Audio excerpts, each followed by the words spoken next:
guys, time check 6 AM. Maaga, paulan pa, ayan. Oh, paulan no, yun no. Labura.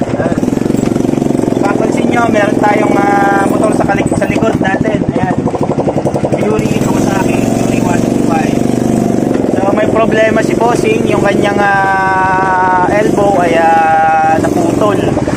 So kailangan niya magpalit. So ngayon ang ipapalit niya syempre acropovic na. Ayan guys, ang ingay, ba? Ngayon e-bike nga pala tayo kasi maulan. A few moments later. Meron tayo ditong Kawasaki Fury 125. So nagka-problema yung muffler niya, stock. So naputol. Ayan, so dapat kagabi pa siya.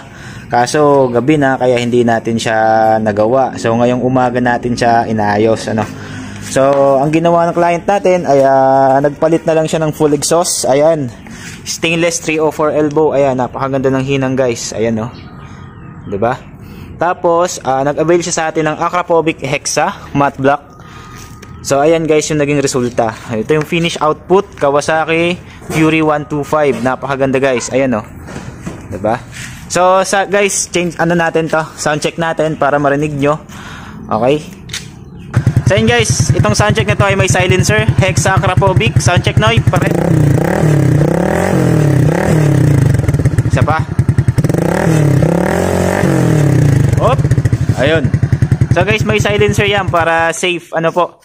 So sa mga nais mag-avail, message nyo lang kami, Marjo, or yung shop namin ay located at Metroville Subdivision po, Santa Rosa City, Laguna.